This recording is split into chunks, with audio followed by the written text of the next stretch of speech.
प्रणाम दर्शकों, मैं हूं ऐश्वर्या कपूर और आप देख रहे हैं मेरे साथ पूछता है भारत। और दर्शकों, आज पूछ रहा है भारत कि आखिरकार घूसखोर हमेशा पंडित ही क्यों होता है?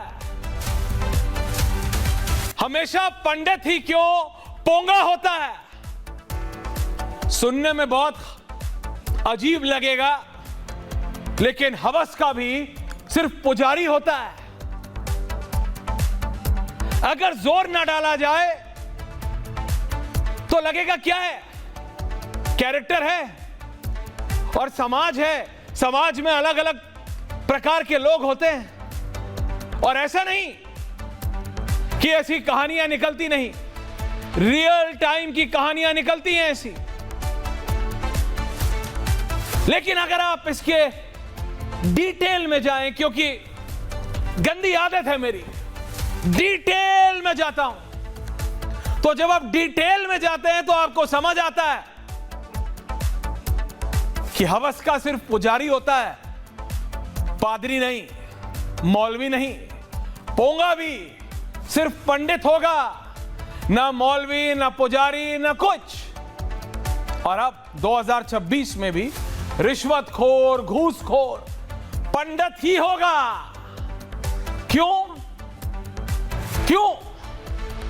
क्योंकि बीते 70 साल प्लस में एक ऐसी भूमिका बनाई गई कि जो इस देश की रीढ़ है, जो इस देश का बहुसंख्यक समाज है, हिंदू समाज, सनातनी, उसकी रीढ़ पे अटैक करो, सनातन की रीढ़ पे अटैक करो। और सनातन को अगर बांट दोगे, अगर हिंदुओं को आपस में बांट दोगे, तो इस भारत रूपी देश पर, इस हिंदुस्तान पर जिस तरह की रणनीति का इस्तेमाल करके आगे बढ़ना चाहते हैं, बहुत आसानी से बढ़ पाएंगे। डिटेल में जाएंगे तो सेम थ्योरी है, divide and rule, same theory है, बट उसका इस्तेमाल बेहतर है। एक समय था जब हमारी फिल्म इंडस्ट्री, जिसको आप और हम, जिसको ये 140 करोड़ भारतीय चलाते हैं, उसमें अगर अमिताभ बच्चन जैसा बड़ा एक्टर भी पिक्चर करता था तो सोचता नहीं था कि हनुमान जी की मूर्ति के पीछे से आवाज आ रही है। ये बड़ी बड़ी पिक्चरें हैं, उसमें क्या दर्शाया गया? अगर डिटेल में जाएंगे, क्योंकि डिटेल में जाना मेरी गंदी आदत है, यह आया कि सनातन, हिंदू भगवान, हिंदू देवी देवताओं को ऐसा दिखा दो कि यहां सब पाखंड है, यहां सब नकली है। जब आप लिखते हैं पोंगा पंडित, तो ऐसा नहीं कि एक ही पोंगा पंडित था उस जमाने में। शशि कपूर या शम्मी कपूर या किसी कपूर की वो पिक्चर थी। कभी मैंने नहीं देखा हमारी फिल्म इंडस्ट्री के इतिहास में, रणधीर कपूर मुझे बताया, मैंने नहीं देखा कभी आया हो पंडित की जगह मौलवी, पादरी। कोई ऐसा नहीं कि वो होना चाहिए, मैं कह रहा हूं नहीं होना चाहिए, ये चिन्हित किया जाता। और अगर जरा सा कुछ बोलोगे तो अभी दूसरी तरफ से उठेगा, क्या फ्रीडम ऑफ स्पीच है? क्या 1970 की बातें कर रहे हो ऐश्वर्या कपूर? तुम्हारे अंदर अकल नहीं है, बिल्कुल संकीर्ण मानसिकता का आदमी हूं मैं, ये सब बोला जाएगा मुझे। बट माइंड इट, ये संकीर्ण मानसिकता नहीं है, ये सिर्फ डिटेल में जाना है। ये कोई 1970 के सदी में रहने वाली बात नहीं है। ये बात है कि सोच समझकर जब किसी देश की रीढ़ पे अटैक होता है, और इस देश की रीढ़ सनातन थी, सनातन है और सनातन रहेगी, उस पे जब सोच समझ के अटैक हो रहा है। ऐसा नहीं है कि अगर ये जो भी पिक्चर आई है मनोज वाजपेयी की है ना, Manoj Vajpayee is the actor, अगर उसमें घूसखोर पंडित की जगह घूसखोर पंडित नहीं होता, घूसखोर कुछ और हो जाता, तो वो पिक्चर नहीं चलती, पिक्चर उतनी ही चलती। और ऐसा नहीं कि पंडित लिखने से पिक्चर ज्यादा चलेगी, पंडित लिखने से पिक्चर ज्यादा भी नहीं चलेगी। लेकिन एक स्टीरियोटाइप है, एक स्टीरियोटाइप है, आपके दिमाग में एक धारणा पहले पैदा की जाती है और फिर उसे पनपाया जाता है।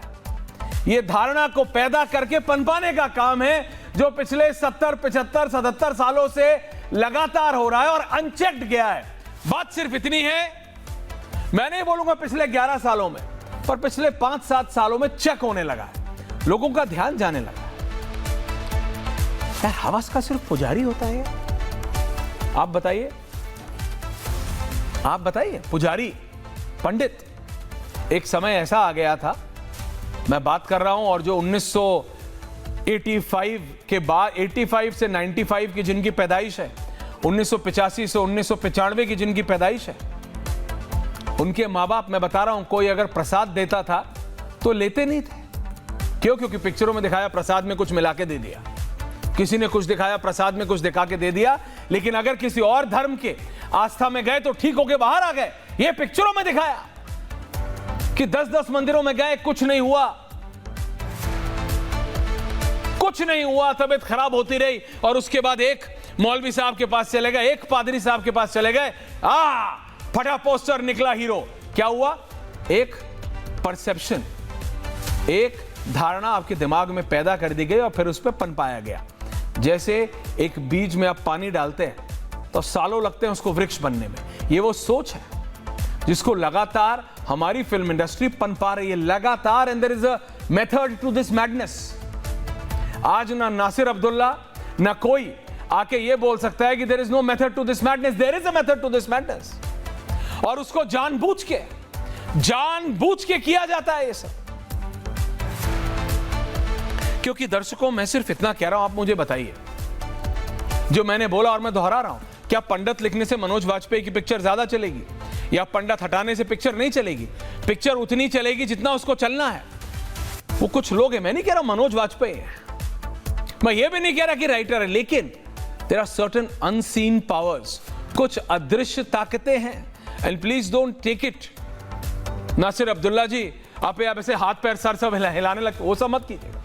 There are certain powers behind the cameras, behind the curtains, जो ये कराते आए हैं और करते आए हैं। आपकी हिम्मत है, लिख दे, हवस का पादरी या हवस का मौलवी कभी लिख सकते हैं आप?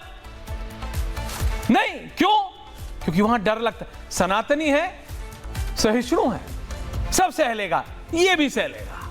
घूसखोर पंडित होगा, घूसखोर मौलवी नहीं होगा, घूसखोर पादरी नहीं होगा। एक सोच की प्रॉब्लम है।